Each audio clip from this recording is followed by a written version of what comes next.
بس د سنت طریقې چې موږ په هر څه کې ژوندی کو هر وخت به زموږ ذکر جاری شي چې یو کار شروع کوو بسم الله به وو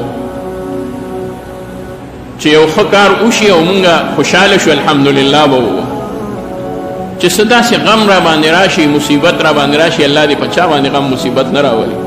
د غم مصیبت نه مراد دا دی چې یو خفګان مؤمن ته میلاو شي نو انا لله و انا الیه راجعون دی وایي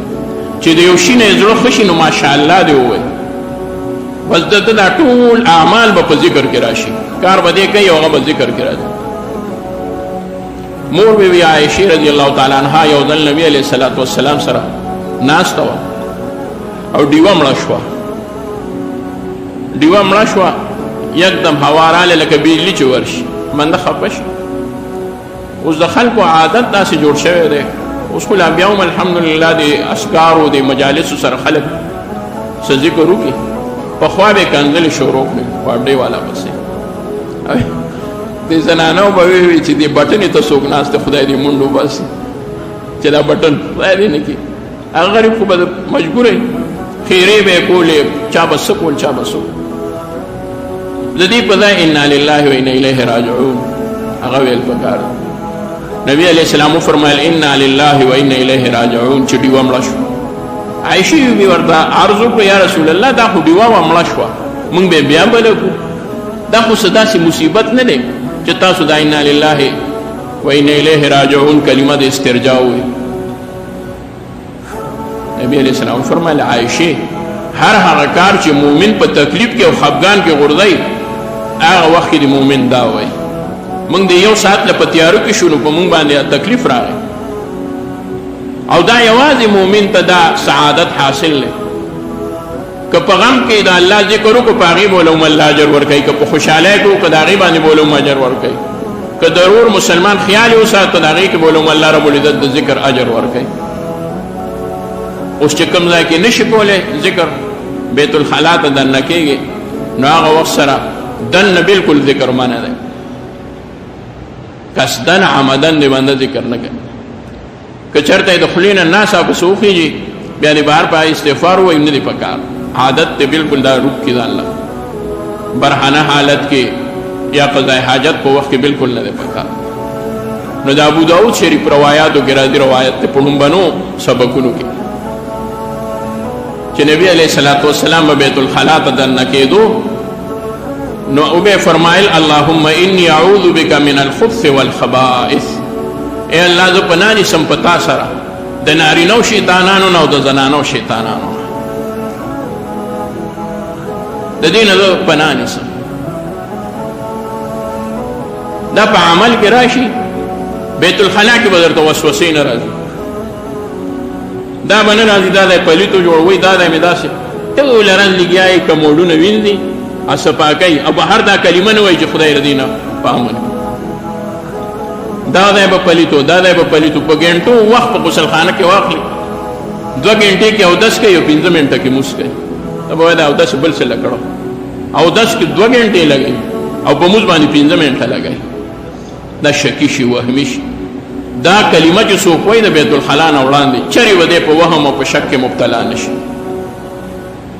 او په عمل د اولیاو کې چې دا راغلی دی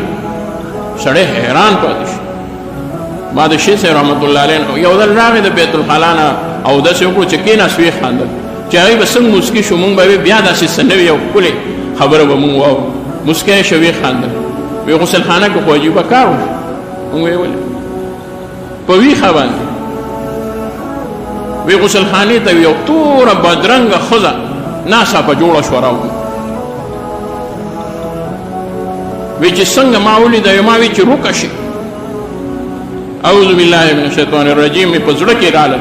بهر خو مې دا کلمه ویلې وه زه پوه شوم چې دا شیطانان نه دي وی ما وی روکه شه وی ما ته وی خادمند شي ما ته وی دعا وکړه ما یې جي څوک وی دنیا و د وسوسې په شکل کې راغلی وه خو بهر هغوی دا کلمه ویلې وه نو هېڅ تکلیف یې ورته ونه رسو ما یې روکه شه وی راته وی ته خادمن شي بختور شي نورم نو چې دا بنده وایي الله به د وسوسو نه محفوظ ساتي اللهم انی اعوذ بک من الخبث والخبائث. دغه شان چې بنده ډوډۍ خوري بسم الله دی وایي. که ډوډۍ کې هغه کلمه اول کې هېره شي او په منځ کې رایاد شي بسم الله اوله و آخره. د علماو سره کښېنئ چې دا څیزونه زده کړئ، درسونو کې کښېنئ. دا زمونږ د تصوف د دې د خانقاه اصول دي چې په خپلو علاقو کې جوماتونو کې د علماو په درسونو کې خامخا ناسته کوئ. دا منده زده کړي. بیا هر څه خو موږ دلته کې نه شو ویلی، هغې باندې بل وخت لګي. دا ملګري وي مېلمانه وي واپسي کوي. بسم الله اوله و آخره، په نوم د الله چې اول او آخر کې مې ووایي، بس الله رب العزت به د هغه برکت نصیب. نبی علیه الصلاۃ والسلام فرمایي چا چې خوراک وکړو او بسم الله یې ونه وي، چا چې یو کار شروع کړو او بسم الله یې ونه وي، د هغه کار به لنډې بوچې وي. چې په ابتدا یې په بسم الله سره ونه کړه، کار به لنډې بوچې بې برکته وي. راځي موږ له خلک شکایت کوي داسې وشو داسې وشو. د الله ذکر شروع کوي په دغه نوم باندې، د الله رب العزت په نوم باندې یو کار شروع کوي. تاسو بیا وګورئ، کاروبار لدی دکان ته دی 2 رکعاته صلات حاجت وکړه، بیا دعا وغواړه د الله نه او بیا دکان ته ورشه، الله به درله برکت درکړي. نبی علیہ الصلوۃ والسلام مبارک صحابه فرمایي چې کله به نبی علیہ السلام ډوډۍ خوړه خوراک به کېدو نو تال به پروت، خو موږ به چا هم ډوډۍ نه پورته کوله تر هغه پورې چې نبی علیہ السلام به ډوډۍ نه وه پورته کړې. یو ځل نبی علیہ الصلوۃ والسلام ته موږ انتظار کولو او خوراک راغی. نبی علیہ السلام لا ګوتې مبارکې په هغه لوښي کې نوې راښکته کړې چې دې کې یو ماشومه راله، وړه ماشومه وه، یعنې ډېره وړه وه، د څو کالو وه، 5 کالو یا 4 کالو. یکدم هغه په هغه ډوډۍ را پرېوته چې خوري یې کړه، حمله یې پې کوله. او موږ داسې محسوس کړه چې هغې له چا ټېله ورکړه. تا به وي که درستو نه له چا دیکه ورکړه. تدفعو د حدیثو الفاظ دي لکه چې دیکه وله ورکړي شوي. موږ ښه محسوس کړه چې چا وله دیکه ورکړه.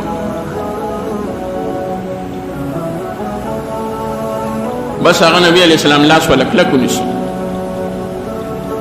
دکه ماشومه لاشتا یو عربي بانډچي راغی، غریب جاټو نه پوهېدو، هغه هم را دو کو را منډه کړه. تا به وی هغه هم چا ټېله ورکړه، هغه هم په هغه خوراک باندې حمله وکړه.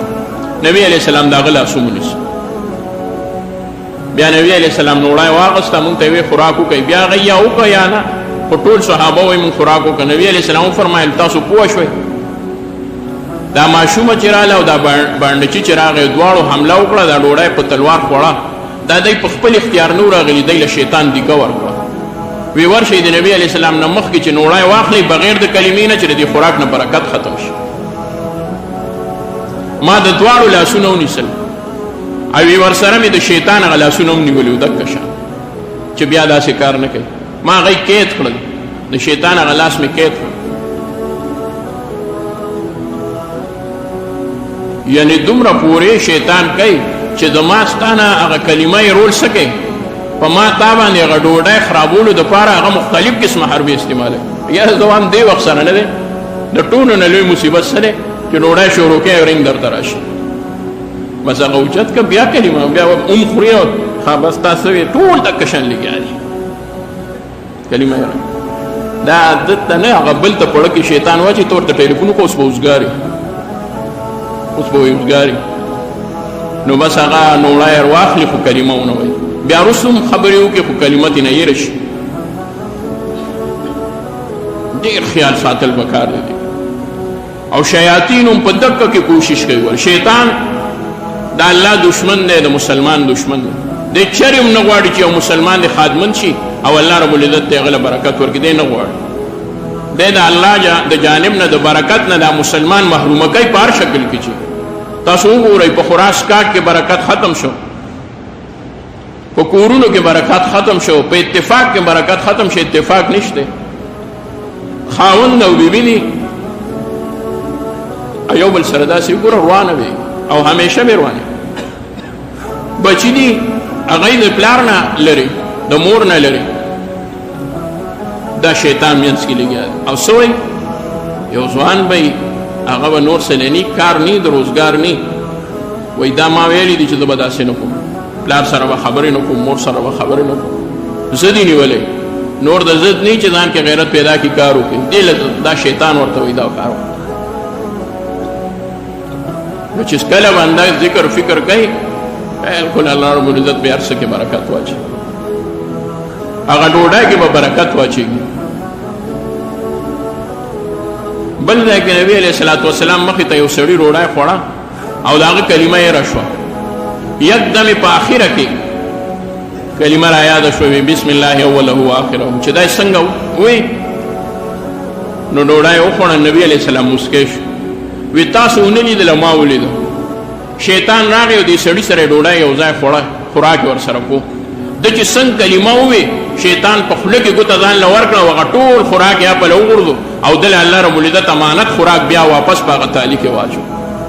هغه شیطان وغورځو نور خوراک کې وله برکت واچو شاه ولی الله صاحب رحمت الله علیه فرمای وای دا خبرې به مونږ اورېدې د استادانو نه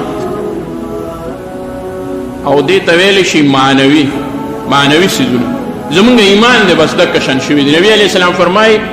ما شیطان به تړلی و د ستنې سره تاسو به سهار لیدلی و خو ما له حیا راله سلیمان علیه السلام دعا کړې وه چې زما نه وروستو الله زما شان حکومت بل چا له مه ورکړو نو ما وی چې زما رور له الله د حکومت ورکړی دی ګنې ما به تاسو ته ښوړې وه چې څنګه به هغه جنات قید کول ما به هم سهار له ستنې پورې یو شیطان تړلی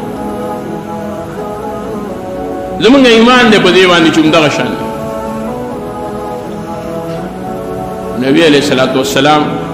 لیدلی دي او نبی علیہ الصلوۃ والسلام کړي دي د کشان چې غیر راټینګ کړي خو زمونږ ذهن ته خدا خبره ځکه نه راځي چې مونږ خو په دې باندې لیدونکي نه یو که نه مونږ خو هغه شی نه شو لیدی دې ته معنوي وایي کله کله دا حسي شي په پښتو کې یو هم درته دا خو د طالبانو خبرې دي حسي داسې شي چې کله الله رب العزت دا ظاهر کړي چاته الله چاته ظاهر کړي نو شاه ولی الله صاحب رحمت الله علیه وای ما زما په معلوماتو کې دا حسي هم راغلی دي زما مخې ته هغه وی داسې وی زما د والد صاحب شاه عبدالرحیم صاحب رحمت الله علیه یو شاګرد زوړ بیا عالم هغه به اکثر مونږ سره راته د والد صاحب د وفات نه وروسته به مونږ سره راتلو شاه صاحب وایي شاه صاحب فرمایي چې ورځ زمونږ دغه میلمه دا مولوي صاحب راغلی و مونږ وله ډوډۍ راوړه مونږ رونه ورته ناست وو مولوي صاحب یوازې ډوډۍ خوري مونږ ته وایي مونږ ورته وایي بې تکلفه ده خو ستا خپل کور دی مونږ خوړلې ده بهر حال مولوي صاحب بې وخته لکه دا ټایم چې وي او ډوډۍ خوري نو یوازې یې خوړه دې کې د مولوي صاحب خبرې کولې او نوړی اوچته کړه او یکدم د مولوي صاحب د لاس چې دی نو دکړه وخوړه او نوړی تې هغه ځای ته پرېوته داسې دو در بس مولوي صاحب هم مولوي صاحب د دې نه خبر و چې غورځېدلې نوړی چې دی نو هغه به راوچته کې خل پل به ترې نه لرې کې تیلې او تار او ویښته ورسره وي هغه به ترې لرې کې او صفا به کې نبي علیه السلام فرمایي هغه به وخوري مې پرېږده شیطان ته هم پرېږده برکت هم ځان نه ملر کوه د برکت نه ځان مه محرومه کوه مولوي صاحب چې هغه نوړی ته لاس که څنګه یې لاس کو ورته عجیبه کار دا وشوه نوړی ټوپ که لږ اخوا شوه مونږ ګورو خدای پاکه نوړی خو دې دی نه هغه ځای ته لاړه د ده د لاسو نه خو زمونږ ویلې د لاسو به هسې جټکه خوړلې دې نوړی خو هغه ځای نه اپله ټوپ مولوي صاحب ورپسې ورمخکې شو چې ورمخکې شو نوړی نور هم ورټوپې که اپله لړه یا خدای دا له څه چل دی میره مولوي صاحب خو عامل هم نه دی او څه نوره کیسه هم نه ده چې نوړی اپله لړه مولوي صاحب لاس ورته نه رسېد مولوي صاحب هم د نر بچی ورپاسې د نوړی د هغه ځای نه راواغسته صفا یې کړه ویې خوړه بس کیسه و خبره و ختم شو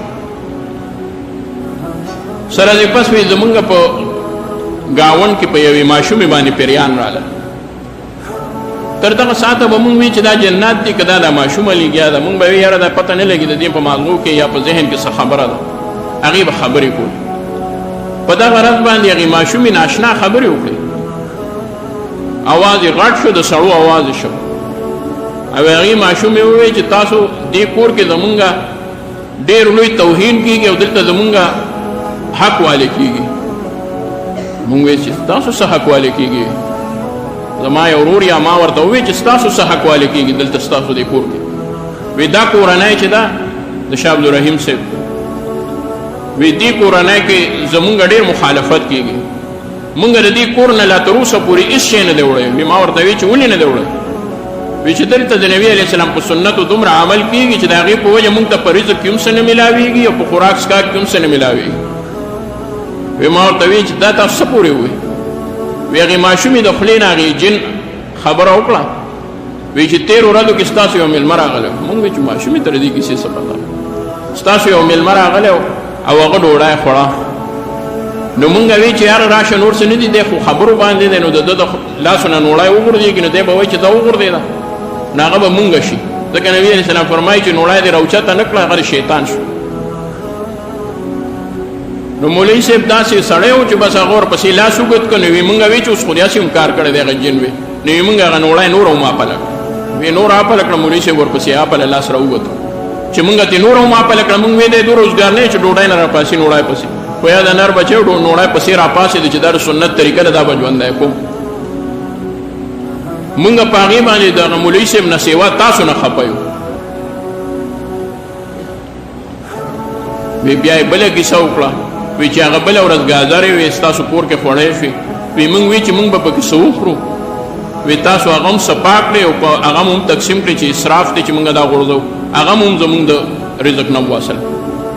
نو مونږ ځکه ستاسو مخالف. شاه ولی الله صاحب رحمت الله علیه فرمایي ما ته په دغه رس پته ولګېده چې دا شیاطین او جنات په دې خوراک څښاک کې څنګه تصرف کوي. تاسو وایئ مونږ د خپل رزق نه خبرېږو چې په هغې کې شیاطین څومره تصرف کوي. دومره دومره پیسې خلک اخلي د دنیا تنخواګانې اخلي. هغه یې ښه نه شو مونږ یې سودایان کړو چې دی د دورو پیسو سره کوي څه 15 لکه تنخوا 2 لکه تنخوا په هغې کې بیا قرضداره غنم اخلي اوړه اخلي غوښې راړي کور ته او میلمه پکې څه نه مومي. دا څه شي برکت دې ختم شي. چې برکت ختم شي بیا تشه ډوډۍ خوړی شي بس خلک ډرکي کوي الحمدلله نه وایي. د سنتو عمل پکار. الله دې زموږ ستاسو د سنتو اعمال نصیب کړي.